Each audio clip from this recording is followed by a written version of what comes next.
It's a beautiful day outside here in San Diego, and I got something special prepared for you. Now, if you're someone who is looking for an easy way to create smooth looking hyperlapse, the best method would be to use a gimbal. What's great about using the DJI gimbal is that you can download the DJI Mimo app to extend the gimbal's functionality, such as smart tracking. This feature becomes very useful for shooting hyperlapses as it tracks and keeps the subject in the center of the frame, which usually takes practice when done handheld. So in this video, guys, I will be showing you how you can shoot a hyperlapse with the iPhone 13 Pro Max using the DJI OM5 gimbal so that you can create a smooth and amazing looking footage for your travel videos. If you stick till the end, I will also show you how you can edit the footage in LumaFusion to achieve a realistic motion blur effect that sells the hyperlapse. For those who don't know me, Bennett Grazer here with smartphonefilmmaking.com, helping you achieve cinematic quality video from your smartphone.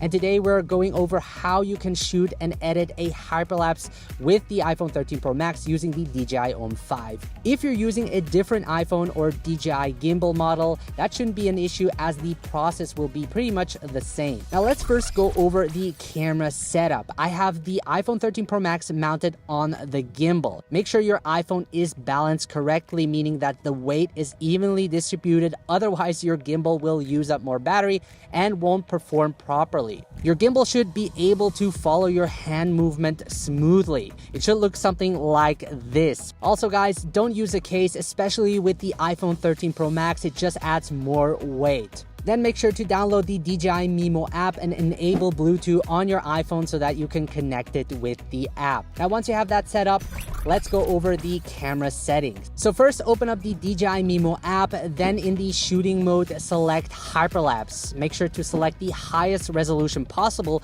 which is 1080p, and will be the final output of the video, which is good enough for your social media post. If you want to shoot in a higher resolution like 4K, there are other options out there, but will require a little bit more work in the editing process.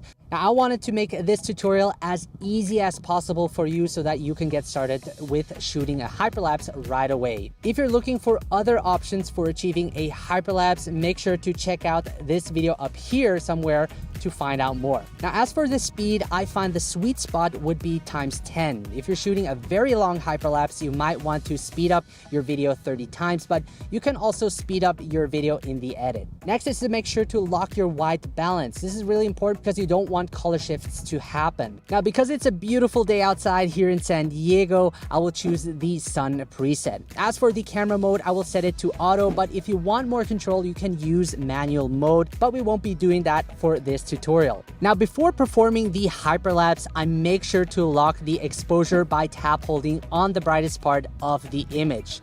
You will see that the small lock appears in the corner of the yellow square. I then slide my fingers down. You will see a sun icon appearing. By doing that, I can reduce the exposure slightly as the app tends to overexpose the image a bit. Now that we have our iPhone and gimbal set up correctly, let's go over and shoot the hyperlapse. Now, before we start creating our hyperlapse, it's important that you hold the gimbal with both hands. This way you have more stability, and also walk steady towards your focal point. And the focal point in this video will be this tree over there. And the goal is to create a smooth hyperlapse towards that focal point. And once you have your focal point, we're going to use the smart tracking feature that comes with the DJI Mimo app. And to use it, I'm simply gonna draw a box around the tree. As you can see with the smart tracking feature, it keeps the focal point centered. And once you have that, we're gonna simply hit the record button and in a constant speed, walk towards our focal point in a steady motion, just like that. And the great part is that I'm moving between these trees, which also creates more dynamic in our shot. Let's now look at the final result.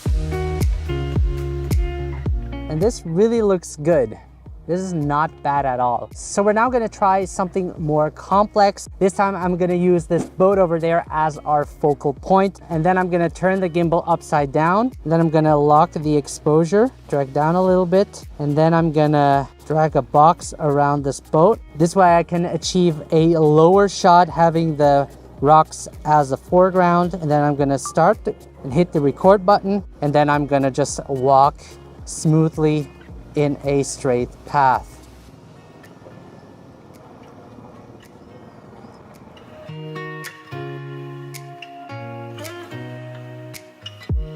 Sometimes it won't always work out, sometimes it will. Just keep testing out and see what works and try to keep your shots as interesting as possible. So let's now edit the videos and import it into LumaFusion. We're gonna add a sort of motion blur to our hyperlapse that helps sell the effect.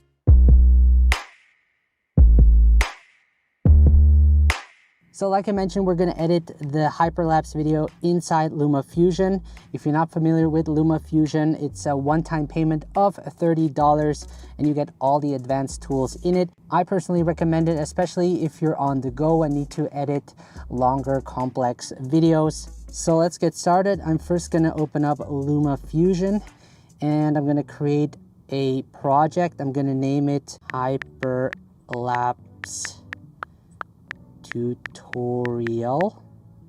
Okay, and then I'm gonna press the plus button and then I'm gonna import the clip.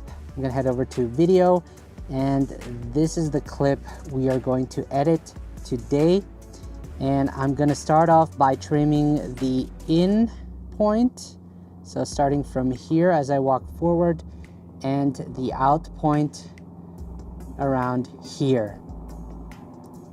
Once I have that, I'm gonna press this button over here to bring it into the timeline.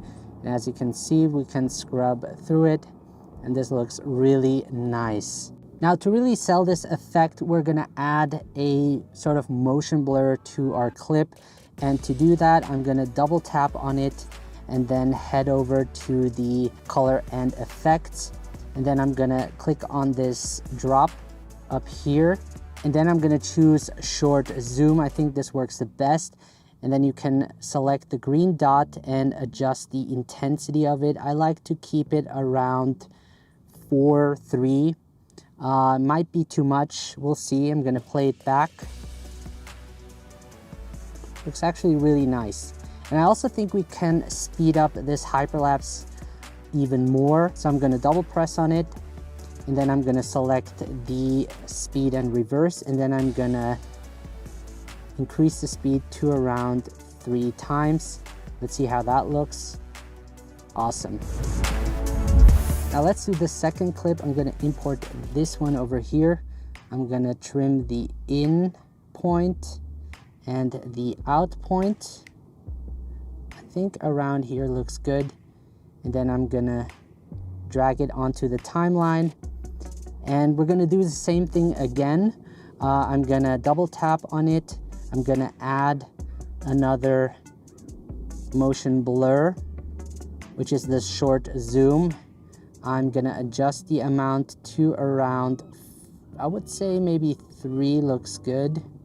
I'm gonna head back, play it back.